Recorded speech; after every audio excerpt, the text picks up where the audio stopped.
बिस्मिल्लाहिर्रहमानिर्रहीम। आज हमारा सूरतुल माइदा का रुकू नंबर 4 और आयत नंबर 20 से आगाज़ होगा। आइए कुरान पाक को सीखने समझने के लिए फ़वाइद की दोहराई करते हुए पढ़ने की सआदत हासिल करते हैं। अऊज़ु बिल्लाहि मिनश शैतानिर रजीम। बिस्मिल्लाहिर्रहमानिर रहीम।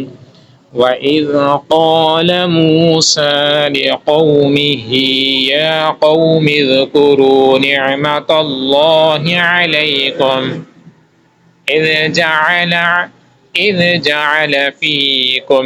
इज़ यहाँ पर ज़ाल है, बग़ैर सीटी वाला है, यानी तीन हरूफ हैं जो बग़ैर सीटी के पढ़े जाते हैं, तो उनमें से ये ज़ाल भी है, तो इसे बग़ैर सीटी के आपने पढ़ना होगा। उज़्कुरू निअमतल्लाहि अलैकुम इज़ जअल फ़ीकुम अंबियाअ व जअलकुम मुलूकन व आताकुम मा लम युअति व आताकुम। दोनों पर खड़ा ज़बर है, आ के ऊपर हमज़ा के ऊपर भी, था के ऊपर भी खड़ा ज़बर है, तो एक अलिफ यानी दो हरकत के बराबर आपने खींचकर पढ़ना होगा। व आताकुम मा लम युअति अहदन मिनल आलमीन। या कौम उद्खुलुल अर्द। आयत नंबर 21। या कौम उद्खुलुल अर्दल मुक़द्दसतल्लती कतबल्लाहु लकुम वला तर्तद्दू अला अदबारिकुम फतंक़लिबू ख़ासिरीन। आयत नंबर 22।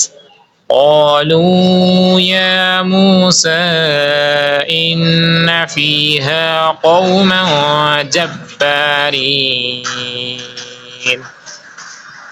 व इन्ना लन नदख़ुलहा हत्ता यख़रुजू मिन्हा फ़इन यख़रुजू मिन्हा फ़इन्ना दाख़िलून।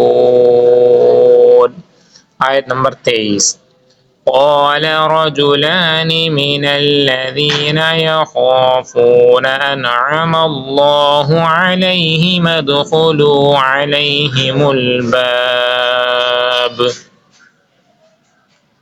फ़इज़ा दख़लतमूहु फ़इन्नकुम ग़ालिबून वअलल्लाहि फ़तवक्कलू इन कुंतुम मुअमिनीन। आयत नंबर 24।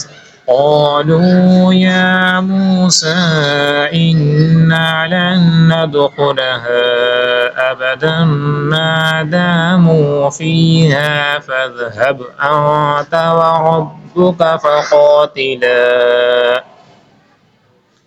फ़क़ातिला इन्ना हाहुना क़ाዒदून। आयत नंबर 25। क़ाल रब्बि इन्नी ला अमलिकु इल्ला नफ़्सी।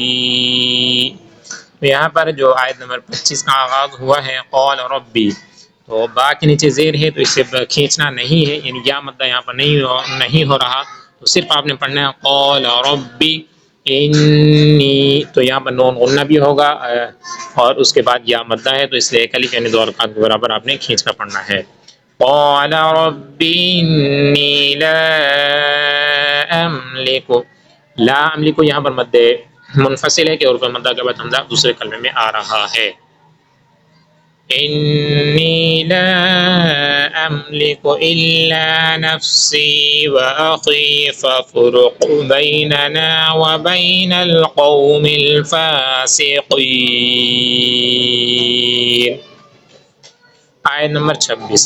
क़ाल फ़इन्नहा मुहर्रमतुन अलैहिम अर्बईन सनह यतीहून फ़िल अर्द फ़ला तअस अलल क़ौमिल फ़ासिक़ीन।